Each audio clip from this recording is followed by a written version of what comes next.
आज आम समाधान करवा प्रॉफिट लॉस रो गोटे क्वेश्चन जोटा कि SSC 2016 Masih आसीथिला।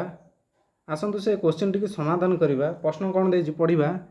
The cost price of a calculator is 495 rupee if the profit percentage is 40%, then what is the value in of profit.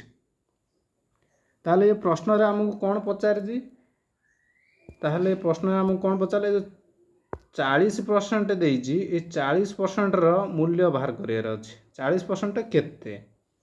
ताहले आम कौन करवा ये कॉस्ट प्राइस केते देला किणा मूल्य केते देला सीपी हो गला आमर केते 495 कॉस्ट प्राइस होगा 495। ताहले आमर एठी प्रॉफिट परसेंटेज केते अछि प्रॉफिट परसेंटेज केते हला 40%। ताहले आमर एठी कोन प्रॉफिट बाहर करिया कहले हम कोन करबा प्रॉफिट परसेंटेज सूत्र पके देबा फार्मूला पकेया प्रॉफिट परसेंटेज समान profit by cost price into 100।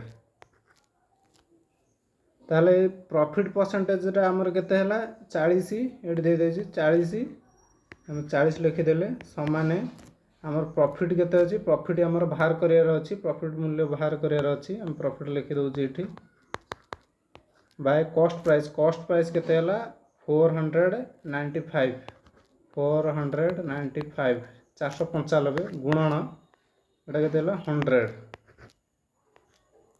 आको हम फार्मूला पके समाधान करछु। आको सिंप्लीफिकेशन कले कोन होबो सिंप्लीफाई कर दबा ये जो 495 एपटे कौन हरा एपट को आसिले कौन हो वज्र गुण कौन हम एपटे गुणा हम एपटे हरा सेपट गले गुणा हम आ जो 100टा एपटे गुणा सेपट गले हरा हम। ताहले आम कौन करवा सिंप्लीफिकेशन कले 40 गुणन 495 बाय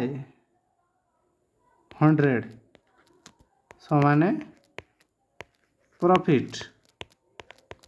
ये प्रॉफिट तो आमर बाहर कर मूल्यटा ताहले आको हम काटिदेले केते हबो 0 को 0 काटिदेले 2 रे काटिले 2 दुने एपटे काटिले 5 5 को 495 रे काटिले 5 नुआ 45 4 5 नुआ 45 एपटे बाहला 99 एपटे बाहरची 2 99 दुने केते हला 99 दुने 198 99 मिसेले 198। ताहले ऑप्शन बी है आमर राइट आंसर।